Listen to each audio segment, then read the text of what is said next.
नमस्कार साथियों, एक बार पुनः उसी क्लास को जोड़ते हुए हमारा आपका अगली क्लास में स्वागत करते हैं। देखियो, हम पढ़ रहे हैं विधियों के बारे में। इस विधि के बारे में हमने पढ़ लिया था, व्यवहारवाद की वाटसन की जो विधि के बारे में।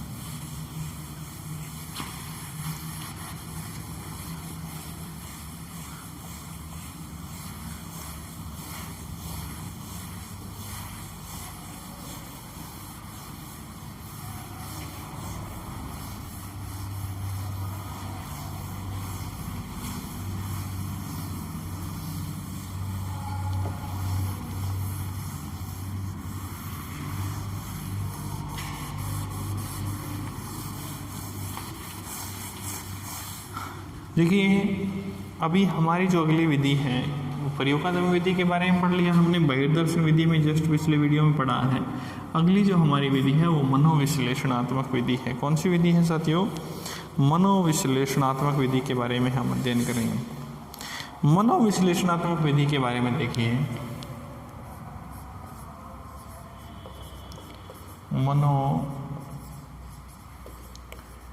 मनोविश्लेषणात्मक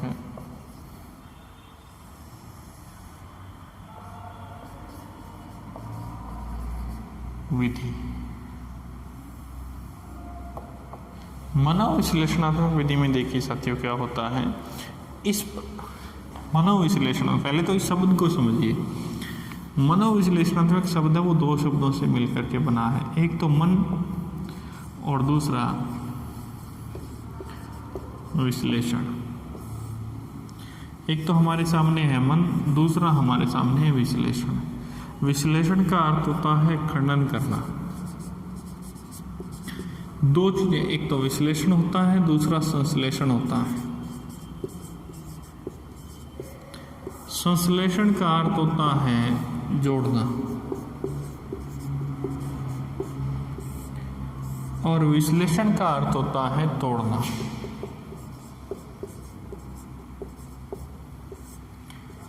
संश्लेषण का अर्थ होता है जोड़ना और विश्लेषण का अर्थ होता है तोड़ना। अब तोड़ने का मतलब कि खंडन करना। किसका खंडन करना? मन का खंडन करना। यहाँ किसके विश्लेषण की बात कर रहा है? विश्लेषण करना किसका? मन का।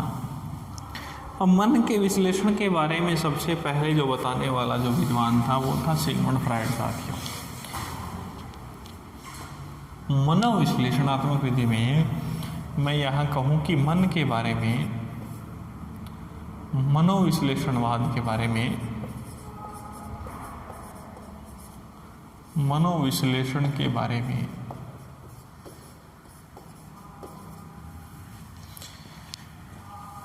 चर्चा करने वाला विद्वान, मनोविश्लेषण के बारे में बताने वाला, सर्वप्रथम बताने वाला,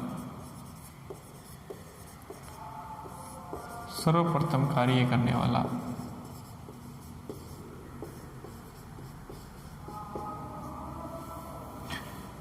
वाला विद्वान सिगमंड फ्रायड था साथियों। सिगमंड फ्रायड क्या था? वियना ऑस्ट्रिया का निवासी था।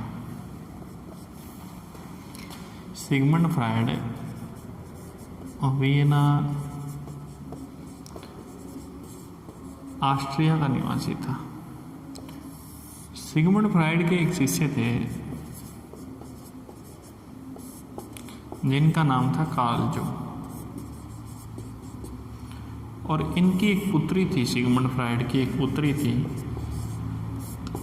जिनका नाम था अन्ना फ्रायड। ये जो विश्लेषण, मनोविश्लेषणवाद के जो कार्य किया था, इन तीनों ने मिलकर के मनोविश्लेषणवाद के क्षेत्र में कार्य किया।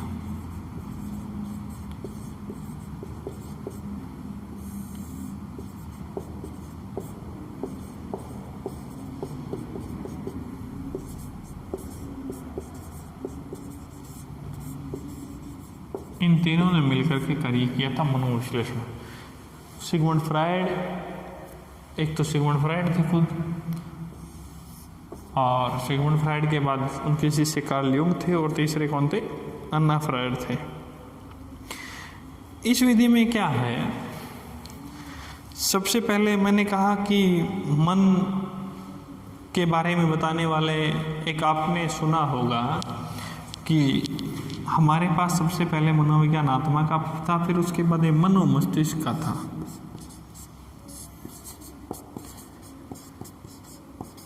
मन व मस्तिष्क का विज्ञान था। और मन और मस्तिष्क का जो विज्ञान था, उस मन और मस्तिष्क के विज्ञान में साथियों हमारे सामने संशय थे कि मन क्या है। हमारे सामने जो क्वेश्चन थे वो थे, मन क्या है, मन कितने हैं, मन का रंग कैसा है, मन का रूप कैसा है, मन का आकार कैसा है, मस्तिष्क और मन अलग अलग हैं क्या, मस्तिष्क और मन अलग हैं क्या, मस्तिष्क में मन की क्या भूमिका है, मस्तिष्क में मन की क्या भूमिका है।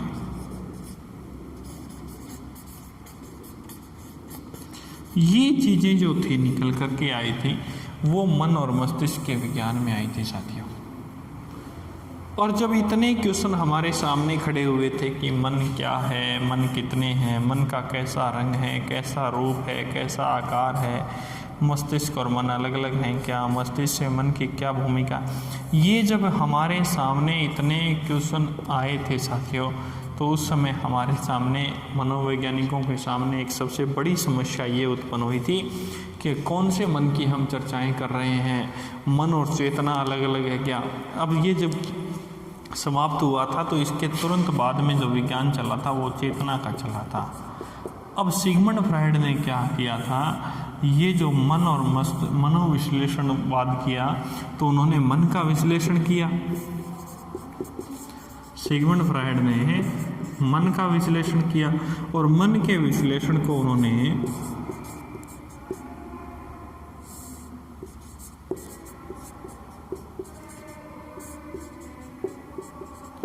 चेतना के साथ जोड़ा था।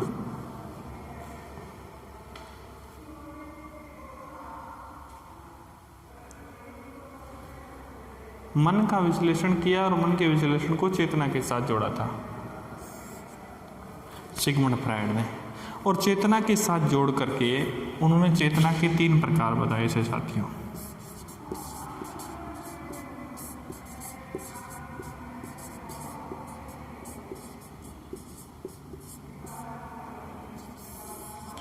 मन का विश्लेषण करके उन्होंने चेतना के 3 प्रकार बताए थे साथियों। और चेतना को 3 भागों में इन्होंने जोड़ा था और 3 भाग इनके जो थे वो उनके बारे में हम चर्चाएं कर रहे हैं। देखिए,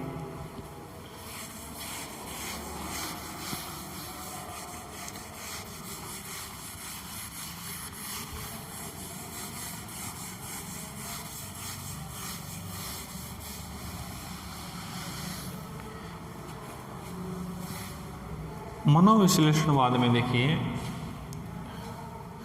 इसके बाद में इसको मैं साफ ही कर देता हूँ, ये भी बीच में जगह रोक रहा है।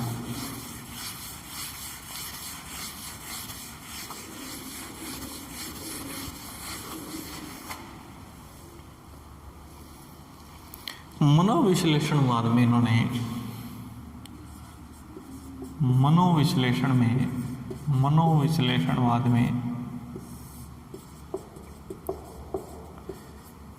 मनोविश्लेषणवाद में सिगमंड फ्रायड ने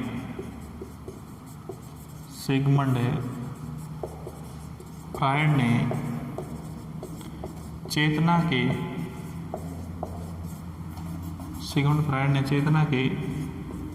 3 रूप बताए।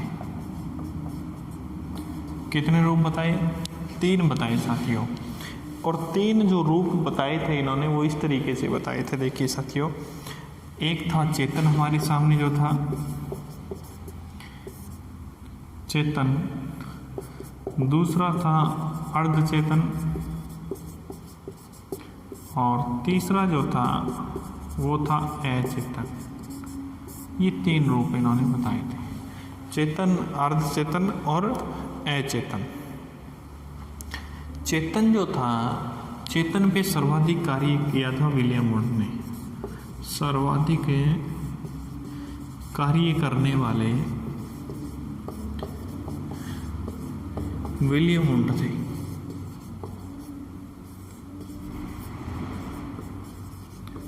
चेतन पे सर्वाधिक कार्य करने वाले विलियम वुड थे। अब साथियों हमारे सामने सबसे बड़ा क्वेश्चन आता है। मैं आपको क्वेश्चन देता हूँ।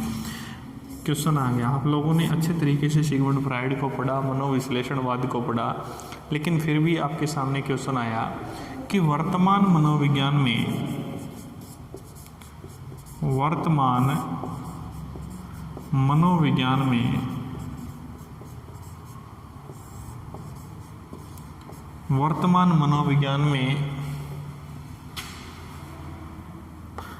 चेतना के किस रूप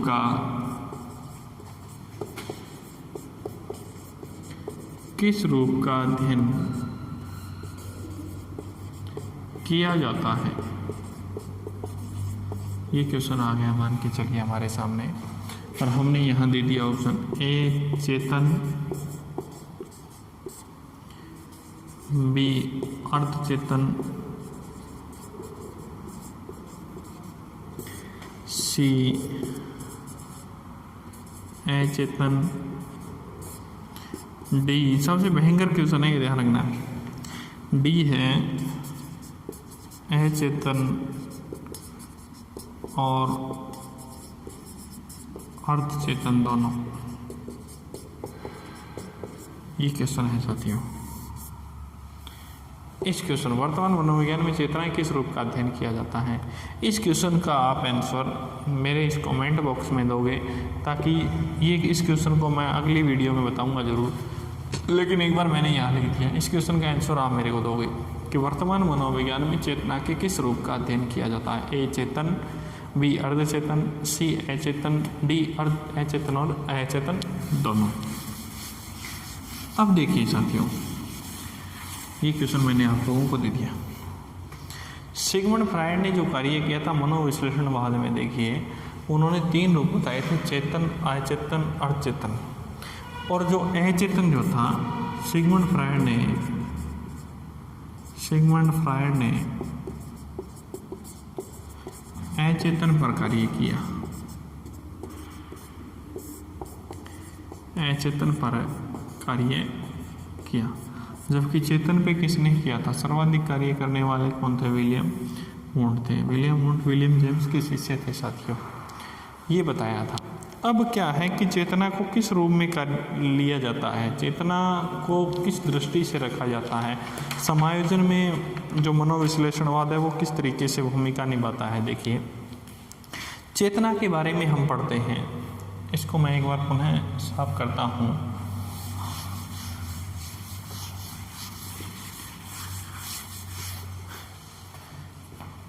देखिए मैं आपको समझाने का प्रयास करता हूँ।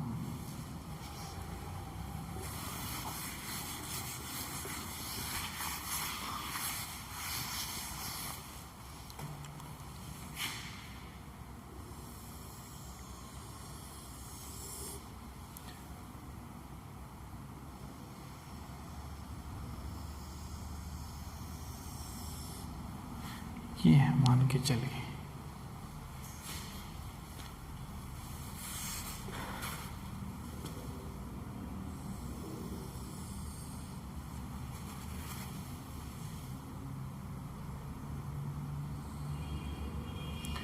ये है हमारा, वो थोड़ा सा अच्छा बना लेते हैं ताकि समझ में रह जाए हमेशा हमेशा।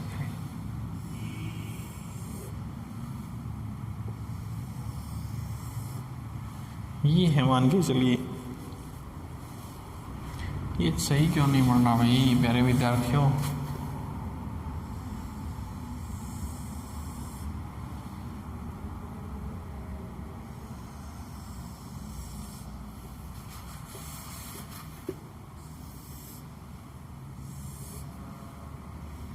देखिए समझ लीजिए इसमें कि ये जो हमारा स्वरूप है, ये जो हमारा स्वरूप है, इसमें मुख्य रूप से मैं यहाँ लिखूँ, ये हमारा है अचेतन, और ये जो बीच का जो स्वरूप है, ये जो बीच का जो स्वरूप है, ये हमारा है अर्धचेतन। और इससे जो नीचे का जो स्वरूप है, ये है हमारा चेतन। ये 3 रूप है।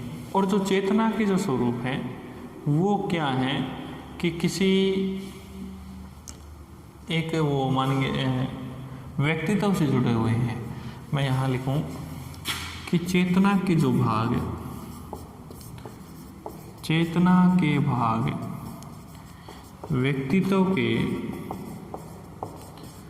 3 भागों से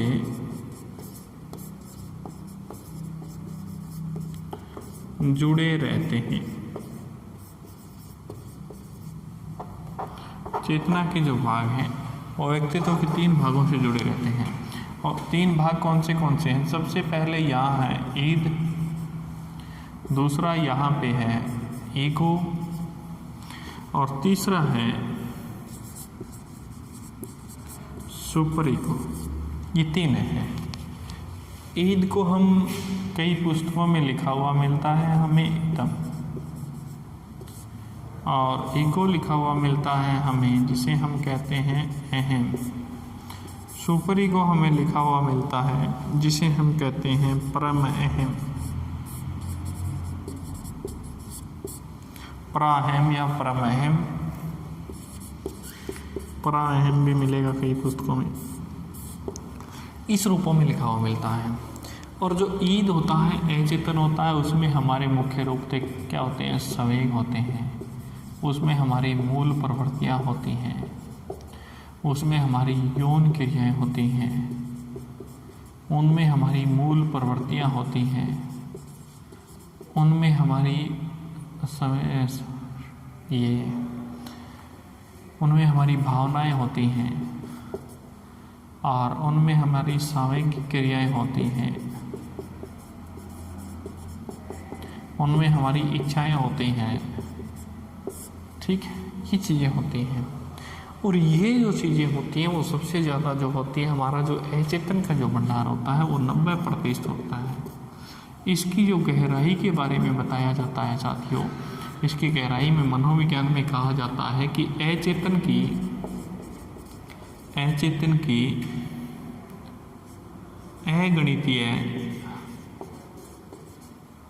अगणितीय गहराई है।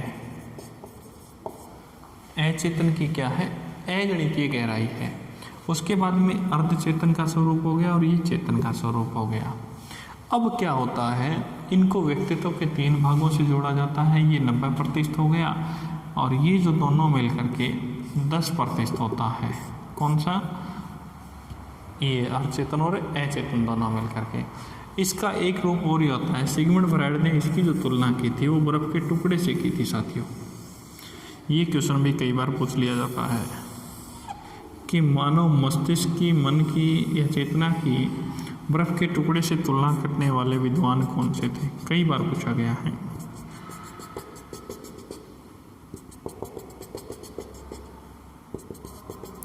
ये मान के चलिए कोई पात्र है जल का भरा हुआ है।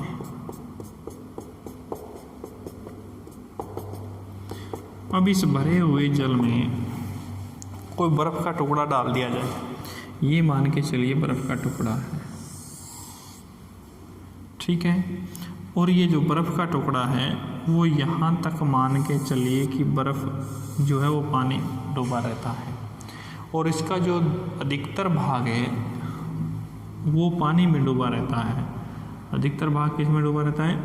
पानी में। नहीं सॉरी, अधिकतर भाग बाहर,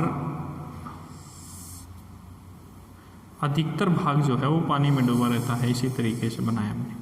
और ये जो बाहर का भाग है इसे इन्होंने कहा चेतन। ये जो बीच का जो हिस्सा है इसे कहा इन्होंने अर्धचेतन। और ये जो नीचे का हिस्सा है इसे इन्होंने कहा अचेतन। अचेतन 90% था, अर्धचेतन 10% था।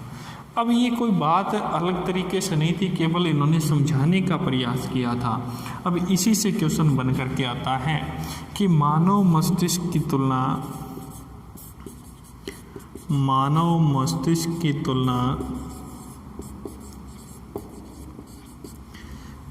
बर्फ से करने वाले मनोवैज्ञानिक कौन थे?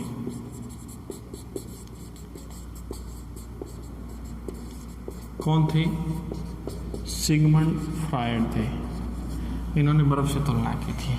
और ये मैंने आपको वैसे ही समझाने के लिए प्रयास किया है कि ईद, ईगो, सुपर ईगो किस तरीके से अपने रूप में क्रियाएं करती हैं। तो यहाँ पे संवेग, मूल प्रवृत्तियाँ, यौन क्रियाएं और भावनाएं, संवेग क्रियाएं, मूल प्रवृत्तियाँ दोबारा आ गया। ये जो क्रियाएं हैं, ये जो चीज़ें हैं, ये चीज़ें क्या होती हैं? जब हमारा हार्ट फेल होता है, जब हमारा ईद यानी अहम अचेतन जब हमारा फेल होता है, तो ये अर्धचेतन का दरवाज़ा तोड़ करके चेतन में आने का प्रयास करती हैं। अचेतन से अर्धचेतन के रास्ते होकर के चेतन में आने का प्रयास कर देते हैं। और जब ये अचेतन से अर्धचेतन के रास्ते होकर के चेतन में प्रवेश कर जाती हैं, तो प्राणी ऐसी कुछ क्रियाएं करता है। अब प्राणी, इसमें क्या पूछा जाता है? मनोविश्लेषणात्मक विधि में 2 शब्द आते हैं साथियों। अब क्वेश्चन पूछ लिया जाता है कि ये जो चीज़ें हैं ये किस में शामिल की जाती हैं? सारे की सारी 90% अचेतन में शामिल की जाती हैं। आप लोगों ने एक चीज़ ध्यान दी होगी, मैंने कई दिन पहले एक चीज़ भी लगाई थी अपने स्टेटस पे कि प्राणी को कई बार सपने आते हैं, और जब सपने आते हैं तो प्राणी उन सपनों में अपने आप को पता नहीं कहाँ अपने आप को ले जाया हुआ महसूस करता है। और जब अपने आप को कहीं ले जाया हुआ महसूस करता है और उस समय उसकी डेथ हो जाती है, मान के चलिए सपने में किसी प्राणी की डेथ हो जाती है, और उसकी डेथ होने के पश्चात उसकी आंखें खुलती हैं, क्योंकि प्राणी की जो मृत्यु है उस मृत्यु के से आगे मस्तिष्क भी नहीं जानता, क्योंकि मस्तिष्क हमारा वहीं तक काम करता है। और जब अचेतन क्रिया में हम थे वहाँ, उस समय जब सपने ले रहे थे, उस समय हमारे भाव, विचार, अपने जो इच्छाएं थी वो कार्य कर रही थी। और जब वो हमें सपने आए, वो सपनों का जो अंतिम स्वरूप आया, जिस समय हमारी मृत्यु हुई और मृत्यु होने के तुरंत पश्चात हमारी आंखें खुली, यानी कहने का मतलब जो हमारा जो मस्तिष्क है वो मस्तिष्क भी नहीं जानता हमारी मृत्यु के पश्चात क्या है, आगे की क्रियाएं क्या है। अब इसमें साथियों 2 शब्द आते हैं, देखिए, एक आता है समन, दूसरा आता है दमन। ये 2 चीज़ें हैं। इनको समझने से पहले मैं इसको दोबारा से रिवाइज कर देता हूँ। इनके बारे में हम अगली वीडियो में चर्चाएं करेंगे साथियों। कि मनोविश्लेषण विधि, मनोविश्लेषण से पहले मैंने आपको एक विधि करवाई थी इससे पहले की वीडियो में, वो थी बहिर्दर्शन विधि। बहिर्दर्शन विधि में इतना ही याद रखना है कि बहिर्दर्शन विधि के प्रतिपादक थे जॉन ब्रॉड्स वाटसन, और बहिर्दर्शन विधि को निरीक्षण विधि, अनियंत्रित निरीक्षण विधि, ऑब्जर्वेशन मेथड, अवलोकन विधि, एक्सट्रोस्पेक्शन मेथड आदि उपनामों से जाना जाता है। पिछली बार 2nd ग्रेड में आया था कि एक्सट्रोस्पेक्शन विधि के इंट्रोस्पेक्शन विधि के इंट्रोस्पेक्शन मेथड विधि के प्रवर्तक कौन थे? उन्होंने बाकायदा इस तरीके से लिख दिया था कि इंट्रोस्पेक्शन, ये लिख दिया था यहाँ तक। अब इंट्रोस्पेक्शन यहाँ पे जो लिखा है ये अंतर्दर्शन विधि का स्वरूप है। हिंदी में जरूर नहीं कि इसी एक ही नाम से पूछेगा, ये कुछ एक नाम, और इसका इंट्रोस्पेक्शन अंतर्दर्शन का है, तो बहिर्दर्शन का कौन सा रहेगा? एक्सट्रोस्पेक्शन रहेगा। तो इस विधि में इन नामों से उन्होंने जाना। और इस विधि के अलावा हम बात करें तो साथियों देखिए, इंट्रोस्पेक्शन बहिर्दर्शन विधि में हम बात करते हैं तो सिग्मा जॉन ब्रॉड्स वाटसन इस विधि के प्रवर्तक थे, अमेरिका के निवासी थे। वाटसन व्यवहारवाद के जनक कहलाते हैं। व्यवहारवाद के क्षेत्र में कार्य करने का सबसे ज़्यादा नाम है वो वाटसन का रखा जाता है साथियों। उसके बाद में देखिए हमने दूसरी विधि के बारे में चर्चाएं की थी, मनोविश्लेषणात्मक। मनोविश्लेषणात्मक विधि में हमने बात की थी, वो की थी कि मनोविश्लेषण के बारे में बताने का जो कार्य किया था वो सबसे पहले सिगमंड फ्रायड ने किया था। और सिगमंड फ्रायड के कार्यों को, यहाँ एक बात लिख देता हूँ, देखिए सिगमंड फ्रायड के कार्यों को आगे बढ़ाने या सही दृष्टिकोण दिलाने का कार्य उनके शिष्य एवं उनकी पुत्री, शिष्य तो उनके थे कार्ल जूंग और पुत्री थी अन्ना फ्रायड, इन्होंने किया था। कई बार क्या होता है कि कई प्राणी किसी न किसी क्षेत्र विशेष में अपना अहम कार्य करते हैं, अपना सुप्रसिद्ध देते हैं, लेकिन अपने कार्यों को सही प्रकाशित नहीं कर पाते, सही व्यू नहीं दे पाते। तो नहीं देने के कारण उनके जो कार्य करने वाले थे वो तो सिगमंड फ्रायड थे, लेकिन उनको श्रेष्ठता जो हासिल दिलवाई थी वो उनकी पुत्री अन्ना फ्रायड और उनके शिष्य कार्ल जूंग ने दिलवाई थी।